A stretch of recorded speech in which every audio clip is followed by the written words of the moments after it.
So first, let's start off with a quick game preview of this game. So looking at it, guys, it is a 49 for a game total, so a decently high scoring game. It's also going to be a close game as well, about 2.5 points there. The biggest injury kind of news that we are waiting on is really Tyreek Hill. It seems like he's going to be good to go in this game, but he has been citing kind of a wrist injury where he did not practice on Saturday or on Friday as well. Obviously Sunday is more of a walkthrough day, so we won't really get a report there. I'm expecting him to play. It's how I'm treating it, but it certainly is interesting that might change like the whole dynamic of the slate if he were to sit, but also is he going to be hindered by that injury to the point where maybe we're looking at Jalen Waddle or DFS a decent amount. And then for the Rams, I do want to call out their snap counts for their tight ends because this was a new development last week where Colby Parkinson only saw 42% of the snaps, where Davis Allen ended up be a source of value on the slate. One, knowing that we should not be playing Colby Parkinson, but two, can we begin a good value play in Davis Allen by chance? Looking at the receivers, I think it's worth calling out as well. Jordan Whittington going to be back in this game. So the question becomes, how much will he play? Tyler Johnson's been getting about 38% of the snaps. I would assume that would go to Jordan Whittington. Although if you guys have been following my videos, you know that I've been saying Whittington and Puka Nacua, they're kind of the same player. At least Tyler Johnson gives you a slightly different look, but that's a guessing game there. So yeah, looking at the slate, guys, it's not like Davis Allen has done anything crazy or anything like that. 3 targets last week, 1 reception, 5 yards. But if we can get a player that's not going to go with a 0 at, basically the minimum price, like that is pretty awesome. Like I don't hate the idea of doing that. And then for what it's worth, like Hunter Long as well, he's at a cheap price tag. He's been someone that has been constantly at least getting points. And so if you're looking for some value on the slate, if you're really trying to jam in the studs like we probably will be doing, that's a good source. I shouldn't say a good source, but a source of value for us. And then while we're at it as well, I'm a little bit surprised by the pricing of Jordan Whittington. Again, I'm not thinking awesome games when he was the number 1 receiver in this offense when he played 90% of the snaps. So if you give him, let's say, around 40, he should be able to give us at least 5 fantasy points or so. Now, I do think it's worth calling out when we do look at the 9-to-5 cheat sheet for the slate. He's only projecting at 1.94. Tyler Johnson, only 2. Hunter Long, 0.61. So it's not like, again, we shouldn't be going crazy with any of these, but it wouldn't be shocking to see them have points. Davis Allen, almost 2 points, which is interesting there. Colby Parkinson only 4, Tutu Atwell 4. Again, I don't really see it that way. I think it's going to be more Jordan Whittington, but again, that's what's up in the air. So we look at kind of the studs on the slate. We know who they are, right? It's going to be Kyren Williams, it's going to be Cooper Kupp, it's going to be Puka Nacua, and it's going to be Matthew Stafford. Now, some people might try to talk themselves into Demarcus Robinson because he's had 2 straight games of 2 touchdowns. We know it's kind of a little bit fluky. Obviously, last game, Puka Nacua got tossed out, and then he got 9 targets. I mean, that game I wouldn't say completely fluky, but just not as likely to happen again. And then obviously 2 games ago, his 2 catches were 2 touchdowns, which if you want to play him in the captain spot, hope and get lucky, like that's not a terrible route to go, but I probably won't be having that much of him just because I don't see the need to do it. He's kind of at a weird kind of dead price point range. So for the Rams, it's simple, guys. Kyren Williams is going to be in play for sure going against Miami. That's really been their catalyst, is stopping the run. Last week, though, Kyren Williams not able to find the end zone. Didn't get that much work in the passing game, but still had over 20 opportunities. So I still think we obviously want to be looking at him and trying to play him if we can. Now, Matthew Stafford does get a tough matchup, if you will.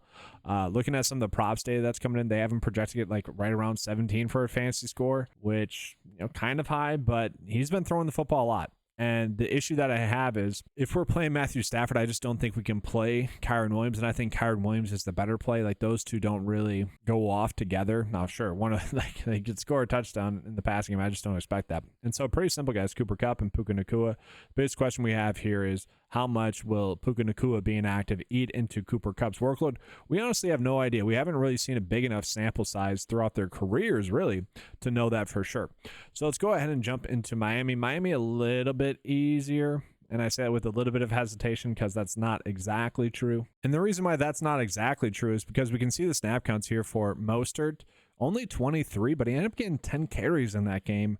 And I honestly think he's a big factor in this offense that makes this offense kind of go. And so I don't know if I really want to bet against him not having a role. Now, obviously, DFS is going to be the player we're rolling with the most. He's the player that has the highest ceiling, a decent floor when he's being used in the passing game. So obviously, we like that. Receiver-wise, let's just take a peek at the snap counts real quick for week 10 or week 9. It's what we would expect. But I do want to call it Malik Washington. He was a player that I was pretty excited about coming out of preseason because they really liked him there. So interesting to call it. OBJ got some work as well, but You know, we don't care about OBJ. For what it's worth, like for DFS purposes, we don't really care about Malik Washington, just excited to see him play. So looking at Devon Achane, I almost think that he's a better captain's play than is Kyron Williams, just because of that passing game usage. You know, early on in the season, that role was certainly there for him. And then Tua got injured, and then, you know, just kind of banged up the offense as a whole. And so that role wasn't there for him, mostly, again, because of Tua. Now it's back. So I think if we can fit him into our captain spot builds, we want to do that. And so I think we can go to Kyron Williams as well. I honestly hate the pricing on Mostert. I was really hoping that he would be a good source of value for us on the slate. And then we could have looked at him as a play. But the thing with it is he is still getting a lot of work. When he's on the field, he's basically getting the snaps or getting the touches. Now him and Achane can be on the field together at times. Wouldn't be too shocking to see that happen. So I don't think it's a situation where if you do end up on Mostert in like 5% of your builds, like you can still have Devon Achane in there. You shouldn't stress that too much. From there, do you want to play Tua or not? I kind of worry about really the ceiling that Tua has. Now this is a good matchup going against the Rams, so if you want to get there, you certainly can do so. Jalen Waddle, he is extremely due for a big game. That hasn't happened yet. It's kind of frustrating, and if Hill is a little bit banged up, we're going to see a lot of design plays go to Jalen Waddle's way. So to me, that's the more difficult part on the slate, but I think we can get to Tyreek pretty easily. I'm comfortable playing him. Then looking at Jonnu Smith, where he has been getting a lot of targets and a lot of catches, and he's a good source of value on the slate. And the nice thing about him is lately, he has been getting the snaps. He's the top one here, 66 and 69% of the snaps, which if that continues, then yes, this pricing that we're getting on him is too low. If we can lock in at least like 7 fantasy points there at that price tag, we're happy to do so. And then that leaves us at kind of a dead pricing range here. I would be fine getting to Whittington more. Honestly, OBJ, I know I talked crap about him early, but I'm kind of fine ending up on him in that scenario. And so I don't really have a set like lineup path that I really love for you guys just yet. I'm going to resort to the 9-to-5 lineup builder to kind of close this out. So let's go ahead and jump in there. All right. So as always, just need to give it 2 data points to go off of just to run. And so I'm just rounding up with a couple of these players here, so whatever, doesn't matter. Just going to generate this just to see what it's spitting out as its preferred kind of lineups so that you guys can see as well. I always like to do this just to see if I'm on par with kind of what the data is saying as well. So I don't know if this is a kicker slate or a defense slate or not. I do think the traditional rule of having probably at most 1 kicker or DST in your lineup, one of those 4, I think I'd be okay with that. It is going with Sanders a little bit here. See the player exposures. Tua a lot, Matthew Stafford a lot. That happens naturally. Devon Achane, Puka. So not getting to as much of Cooper Kupp. Cooper Kupp, for what it's worth, his receptions is at 6.5, where the under slightly favored, and Puka Nacua is at 5.5. So that kind of naturally tells you Vegas thinks Cooper Kupp is more likely to have a good game. Let's see. Let's do a quick lineup with that player group in. So at most, one of the kickers. And naturally, I'm probably going to want to end up on more of the kickers. And so one other thing I'll do here real quick, I'll show you guys this. We'll go to the position here, and we're gonna go to the DST. I really don't want that much of the DSTs, and so the Rams, I'm gonna do like a max exposure here. This is captain. We don't have to worry about that. I don't want really them in the captain spot at all. We'll do 5 just for what it's worth. Then I'm gonna do, let's say, 20 and 20 for the Dolphins and the Rams, and then the rest, if I have them in my builds, typically I'll do about 60% max exposure, 65% max exposure. And so it's already getting me a lot of Jason Sanders, but let's just do that real quick. Let's go to the kickers.